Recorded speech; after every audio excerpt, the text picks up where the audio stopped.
नमस्कार सम्पूर्ण हजुरहरुमा। आज म आफ्नै जन्मभूमि आफै जन्मेको पवित्र ठाउँमा आएको छु र त्यो म कहाँ जन्मेको थिएँ, कस्तो ठाउँमा थिएँ भनेर हजुरहरु माझ पनि देखाउनको लागि उपस्थित भएको छु। यहाँ मेरो पछाडी घर अनि यता पछाडी बंगाला र यहाँ मुनि सबै खेतै खेत छ। यो सर र तलसम्मको सबै हाम्रो खेत हो। तल यहाँ तल अंकलको घर छ। अंकलहरु अझै यही हुनुहुन्छ र यस्तो छ घर। भर्खर घरमा आएर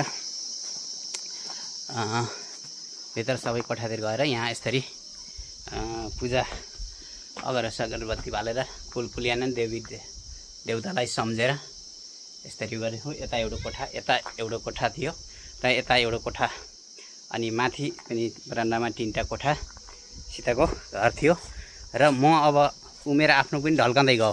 मैले लगाएको बुटाहरू यो कटहरको बुटा यत्रो ठुलो भएको छ। अनि नासपाती उतातिर अंगुरहरू छ अनि उतापट्टि सुन्तला भक्कुहरू र यतापट्टि पनि सुन्तलाहरू भक्कुहरू टन्नै छ।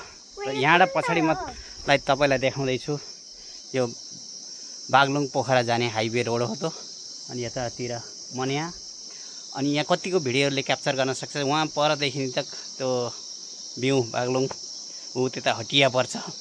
अब हामी त्यहाँ हटियातिर जाँदै छौं। त्यो पारीको बाटो हुँदै यहाँ अब लामाखेत काँडेबास पचुवा हुँदै हाम्रो गन्तव्य अब कहाँसम्म पुग्छ तपाईहरु सामुन्ने सारै शेयर गर्न मन लाग्यो। आफै जन्मेको हुर्केको ठाउँ अहिले छोडेर गएर यस्तो भएको छ। कति मेहनत लागेर यो घर बनाइएको थियो। अब के गर्ने, यहाँ नजिकै स्कुल नभएको कारणले यो जग्गा छोड्नु परेको हामीले। त्यसै सुखले छोडेको त हैन, तर यहाँ केही सुविधाहरू स्कुल नजिक नभएको हुँदाखेरि उतिखेर छोडेर बच्चाहरु पढाउनको लागि उता जानु परेको थियो। जहाँ गए पनि जे गरे पनि जस्तो भए पनि आफ्नो गाउँ ठाउँ आफू जन्मेको सपनामा पनि जहिलेसुकै यहाँ जलजलको आउँछ। त्यही भएर म आज यो घर दर्शन गर्न देख्न र हजुरहरु सामुन्ने देखाउनको लागि उपस्थित भएको छु। यस्तो छ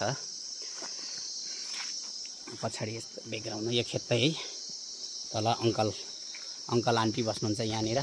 यहाँ तलसम्म नै पुरै हामी र परिवारको हो यो।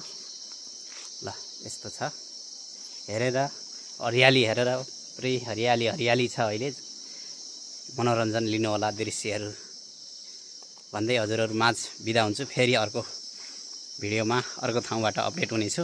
अहिले मेरो जन्मभूमि म जन्मेको घर तपाई सामुन्ने भिडियोमा दृश्य क्याच गर्दैछु। यता निर यस्तो छ। यहाँ धारो थियो धारो अनि यहाँ बिजुलीको पोल त थियो। बिजुली पोल अझ हैछ। यो हाम्रो किचन कोठा। यता म सुत्ने पहिला पढ्दाखेरि सुत्ने मेरो कोठा यता यस्तो छ। माथि यहाँ शारदा दिदी बाबुराम दाजुहरुको घर। एकछिन पनि छोडेर जानु मन लाग्दैन। के गर्ने, बाध्यता, सबैको बाध्यता, परिस्थितिले समयले कहाँ पुर्याउँदो रहेछ मान्छेलाई।